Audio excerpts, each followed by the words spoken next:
Hello, all you coin aficionados out there, and welcome to DC Coin World International Coin Channel. Today we have for you a collection of coins from India from 1936 until 1945. And we're going to look at these coins, and I am going to try to explain a little bit of how to value them in terms of their value towards each other and towards the Indian rupee, but I do not have a clue sometimes why things are chosen and why things are done a certain way. Now I know that the India inherited some of this, the machinations on figuring these things out from the British pound, and India has a much cleaner system of coinage now that they achieved their independence. But let's take a look at these. So what we have is everything from a 1/12th Anna coin from 1936, a 1/2 piece coin, Pice coin from 1939, two 1/2 Anna coins from 1942 and 1944, a 1 Anna coin from 1945, and a 1/4 rupee coin from 1944. So let's move them aside and start with the 1/12th Anna coin.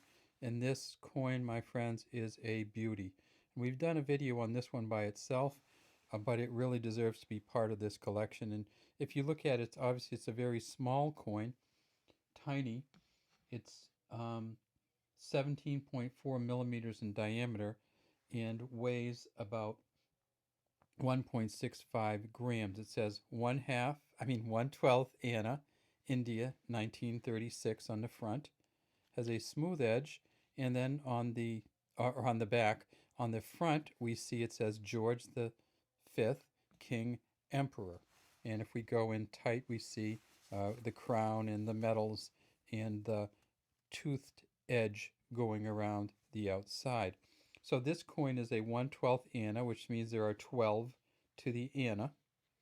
The next coin we're going to look at is a 1/2 Pice or Pice coin, a kind of a relative to the Pesa.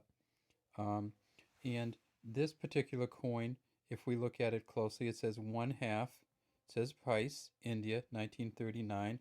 And if we look down below the 1939, we see a dot, which means it was made at the Mumbai Mint. If there's a dot here, it's a Mumbai Mint. If there's no dot here, it's a Calcutta Mint. Now this coin, in 1939, they made about 9.3 million of these at the Mumbai Mint. So this is the one that's worth the most amount of money. So if you're looking for the 1/2 Pice from 1939, look for the one with the dot, which indicates the Mumbai Mint, and it's probably worth a couple dollars, like $2 US or somewhere in that range. Again, a toothed edge, a smooth rim. Again, George the Sixth, King Emperor.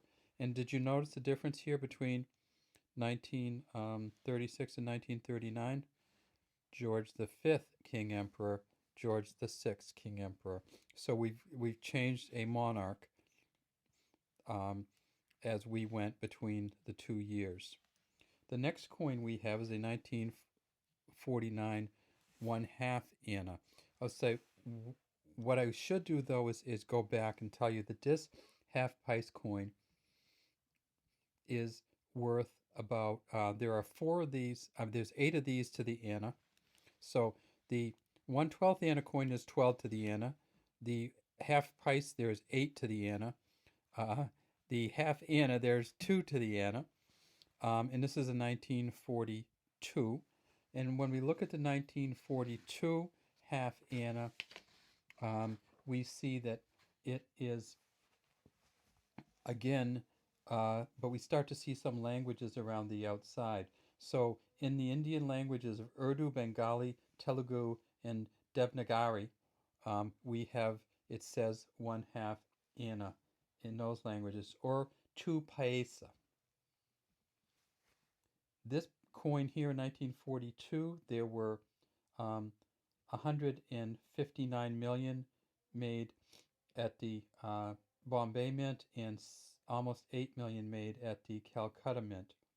If there is a dot on the side of India, then if there are dots on each side, then it was made at the Calcutta Mint. If there's no dots on the side of India, it was made at the Bombay Mint. And there's no dots on the side, so this is one made at the Bombay Mint. Again, the half anna coin is quadrangular, so we see it's a four-sided coin. The next half anna coin we have, and the reason we have two of them is because of this. This is 1944, and you see the two dots now. So when you see the two dots, we know that this is a Calcutta Mint. No dots, Bombay, two dots, Calcutta. And we'll turn this one over because we've already seen the back of the other one, and both of them have the same back, and we see the kind of floral designs here. And then George V, King Emperor, and again it's a rounded quadrangular coin with a kind of a inset coin with a toothed edge around it. Then we get, of course, to the 1 anna coin, and we've done this one before and people really like this coin, so we thought we'd bring it back again. When we have the 1 anna coin, we know that it has scalloped edges, so it has indentations all around the edge. It says 1 in the center, Anna, then there's India here. And if this coin is a Bombay Mint, there will be a bead below the date. If it's a Calcutta Mint, there will be no bead below the date. So let's look, and we'll see that there's not a bead underneath here, underneath the 19 and 45. So that means that this is a Calcutta mint mark on here, or absence of mint mark. Now this coin is worth 1 anna, or 1/16th of a rupee. So if this 1 anna coin is worth 1/16th of a rupee, what were the other ones worth? Well, the half anna was worth a 32nd of a rupee. The 1/2 pice was worth 128th of a rupee, if you can believe that. So there's 128 of these to a rupee. And then when we look at the 1/12 anna, so essentially what we need to do is we need to take 12 times 16, and we end up with approximately 198th of a rupee, which is kind of weird. 192nd of a rupee. So this is worth 192nd of a rupee, 128th of a rupee. This is worth 132nd of a rupee. This is worth 1/16th of a rupee. And then we get the last of the coins we're looking at today, and that is the 1/4 rupee. Obviously we know this is worth 4 rupees, but this is actually the expensive coin that we have in this setting, and that is because this coin is a silver coin. So the other coins were bronze and silver brass, bronze and nickel brass. This coin is a silver coin, and so in this condition, which is just a beautiful coin, it's worth a few dollars. If we look at this coin, we see that we have kind of the floral patterns going around. It says 1/4 rupee, India, 1944. And then for the mint marks, we look at the lotus on the bottom of the reverse, which is right here. And if there is an L here, see that L there right down underneath the lotus flower? That L means it's from the Lahore Mint. And if there's no mint mark on it, then it's from the Bombay Mint. Or if there's a dot or a diamond, it's from the Bombay Mint. Now this particular coin had some problems being made, obviously, because India was at war in 1944 with Great Britain and the United States and Australia against the Japanese forces. So this coin is not only very rare in a way, but it's expensive because it's also silver. And if we flip it over, we see there's George VI again, king and emperor of India, which he was only going to be for a few more years because, as all of you know, in 1948, India achieved its independence.